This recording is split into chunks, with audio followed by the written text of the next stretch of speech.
வணக்கம். அக்ஷய லக்ன பத்ததி ஜோதிடர் ஸ்ரீ குரு உமா வெங்கட்.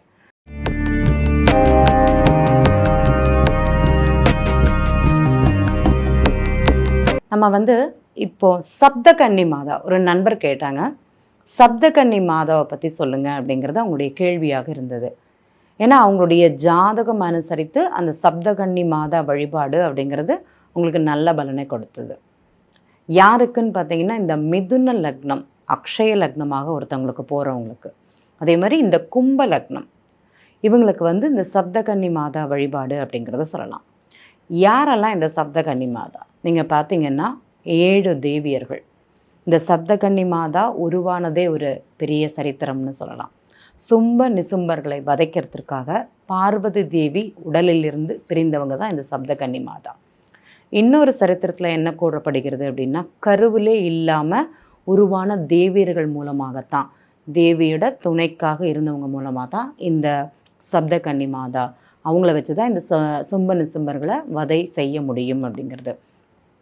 சில இடங்களில் கூறப்படுகிறது சிவபெருமானோட தொண்டு செய்தவர்கள் இந்த சப்தகன்னி மாதாக்கள் அப்படிங்கிறது சொல்லலாம்.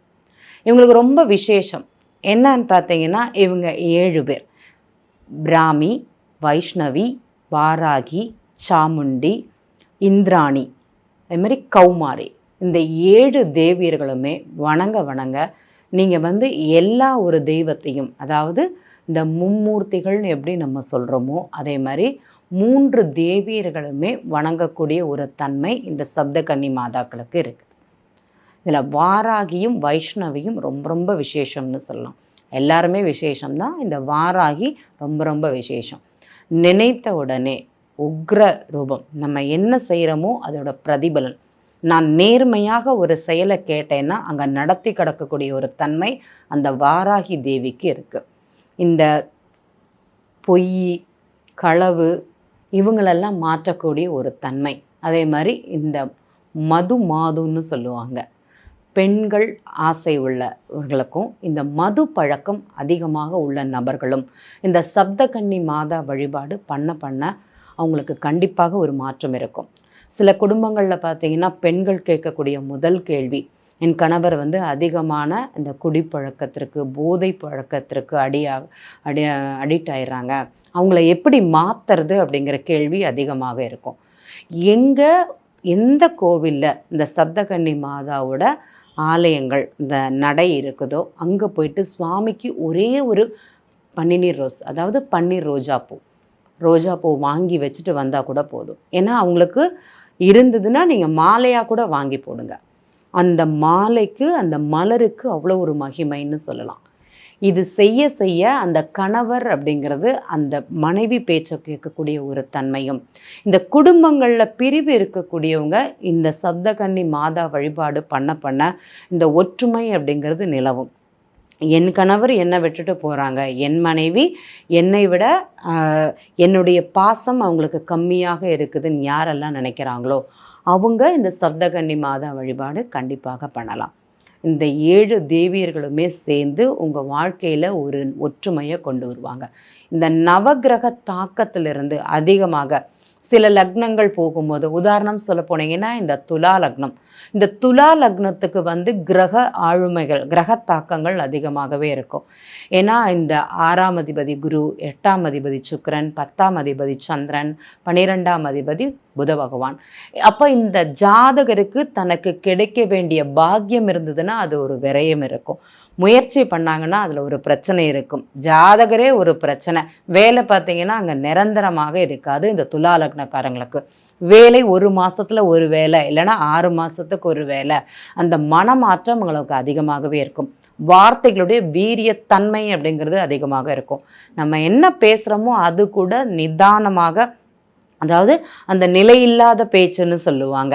இன்றைக்கி ஒன்று பேசுகிறது, நாளைக்கு ஒன்று பேசுகிறது, பாத்தி மறைச்சு பேசுகிறது. சில குடும்பங்களில் பார்த்தீங்கன்னா ரகசிய குடும்பங்கள் கூட நம்ம பார்த்துருப்போம்.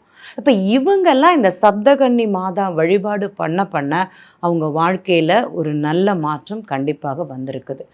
நீங்கள் பெரிய ஒரு பழம் வாங்கி அந்த 7 பழத்தில் வெத்தலை பாக்கு பழம் கொண்டு வச்சுட்டு வந்தாலே போதும், மாற்றம் கண்டிப்பாக இருக்குன்னு சொல்லலாம். இந்த துலா லக்னம் போகிறவங்க குடும்ப வாழ்க்கையில் பிரச்சனை, எனக்கு அது சந்தோஷமாக வரணும்னு நினைக்கக்கூடியவங்க அந்த சப்தகன்னி மாதா கோவிலில் ஒரே ஒரு சுமங்களுக்கு ஒரு வெத்தலை பாக்கு ஒரு பழம் வச்சு கொடுத்துட்டு, அதே மாதிரி அங்கே ஒரே ஒரு மருதாணியும் சேர்த்து வைத்து கொடுங்க. உங்களுக்கு மகிழ்ச்சி அப்படிங்கிறது அங்கே தானாக தேடி வரும்னு சொல்லலாம். கண்டிப்பாக உங்களுக்கு கிடைக்கக்கூடிய இடம் அந்த கோவிலில், அந்த நடையில், அந்த தேவி சன்னதியில் கணவனும் மனைவியுமாக சேர்ந்து தான் கொடுக்கணும். இந்த கரு உருவாகி அந்த கரு கலைஞ்சு போயிடும். அதுக்கு அந்த உருவாக்கக்கூடிய தன்மை அந்த கர்ப்பப்பைக்கு அப்படிங்கிறது அவங்களுக்கு இருக்காது சில ஜாதகரக்காரங்களுக்கு. இவங்களுக்குமே இந்த சப்தகன்னி மாதா வழிபாடு ரொம்ப சிறப்பாக இருக்கும். கும்ப லக்னக்காரங்களுக்கு இது மோஸ்ட்லி நம்ம பார்க்கலாம். அதே மாதிரி சிம்ம லக்னக்காரங்களுக்கு பார்த்திங்கனாலுமே இவங்களுடைய கிரகம் அனுசரித்து தான் ஒரு ஜாதகத்திற்கும் இந்த 5ஆம் பாவகம் எப்படி இருக்குது, 8ஆம் பாவகம் எப்படி இருக்குதுன்னு பார்த்துட்டு தான் இதை சொல்ல முடியும்.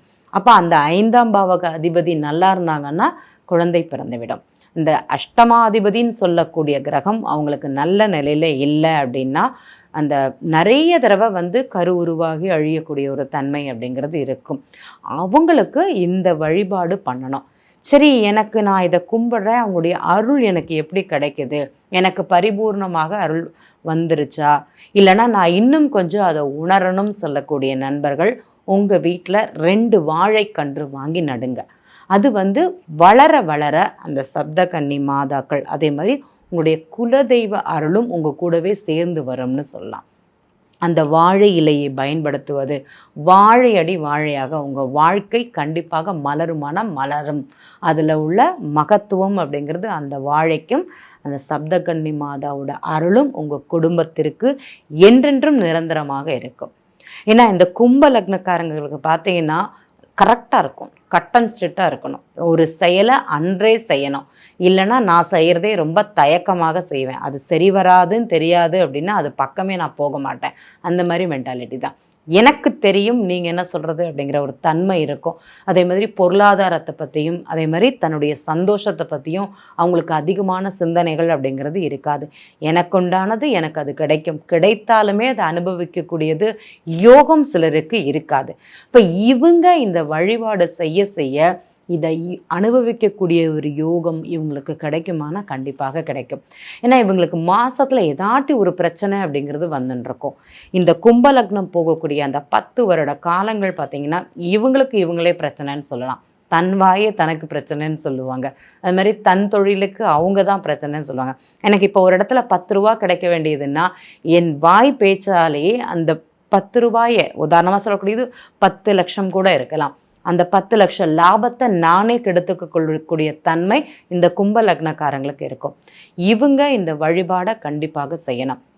கோவிலுக்கு சென்று சுவாமி தரிசனம் பண்ணிவிட்டு சுவாமிக்கு ஒரு மலர் மாலை வாங்கி கொடுத்துட்டு வெத்தலை பாக்கு பழத்தில் ஒரு பழமும் வைத்து அந்த 7 வெற்றிலை பாக்கு பழம் இதை 3மே கொடுத்துட்டு வாங்க. உங்களுக்கு வாழ்க்கையில் ஒரு மாற்றம் கண்டிப்பாக நடக்கும் சொல்லலாம். இது நான் இந்த குழந்தை இல்லாதவங்களும் தொழில் விருத்திக்கும்னு கிடையாது, திருமணமாகாத கன்னிப்பெண்கள் இங்கே போயிட்டு வாங்க. ஒரு 7 வாரம் இங்கே போயிட்டு வந்தாலே போதும், நன்றாக இருக்கும். ஞாயிற்றுக்கிழமையில் சென்று வருவது சிறப்பு. ஒரு தீபம் 7 தீபம் அந்த தாயார் சன்னதியில் 7 தீபம் அப்படிங்கிறது வைங்க. உங்களுக்கு திருமணம் அப்படிங்கிறது விரைவில் கைகூடும்னு சொல்லலாம். எனக்கு தெரிந்த ஒரு நபர் அந்த சப்தகன்னி மாதாவில் அந்த சாமுண்டி தேவியை ரொம்ப கெட்டியாக பிடிச்சுட்டாங்க. அவங்களுடைய ஜாதக அமைப்பின்படி அவங்கள சாமுண்டியை அதிகமான அந்த மூல மந்திரங்களை சொல்லி வணங்குங்க அப்படிங்கிறத அவங்களுக்கு சொன்னோம். அவங்க நினைத்த இடத்திற்கு அவங்க அடைந்தாருங்களாங்கன்னா கண்டிப்பாக அடைஞ்சாங்கன்னு சொல்லலாம். அதற்கு அந்த சப்தகன்னி மாதா வழிபாடும் குறிப்பாக அந்த சாமுண்டி வழிபாடும் அவங்களுக்கு ரொம்ப அழகாக கை கடுத்தது. ஆனால் ஒரு நேரத்துலையுமே அவங்க அதை இடைவிடாமல் தொடர்ந்து பண்ணாங்க. அவங்க இன்றைக்கி திருமண வாழ்க்கையும் வீடும் பேரும், பேர் அப்படின்னா மக்கள் பேருன்னு சொல்லுவாங்க, அந்த பேரும் புகழும் கூட இன்றளவிலும் நன்றாக இருக்கிறாங்க. அப்போ நம்ம நினைத்த இடத்தை அடையணும் அப்படின்னா இந்த சப்தகன்னி மாதா வழிபாடு ரொம்ப விசேஷம். கோவில்களில் இப்போ எனக்கு எங்கள் வீட்டில் வாழை மரம் வைக்க இடம் இல்லை அப்படின்னா அருகில் உள்ள கோவில்கள்லையோ இல்லைனா ஏதாட்டி ஒரு குளற்றங்கரையிலையோ ஏதாட்டி ஒரு இடத்துலையோ அந்த வாழை மரத்தை நடுறது, அதுவும் 2 மரம் 2 கன்று எடுத்து நடுறது அப்படிங்கிறது நல்லாயிருக்கும். இவங்க வாழ்க்கையில் மாற்றம் அப்படிங்கிறது கண்டிப்பாக நடக்கும். நன்றி.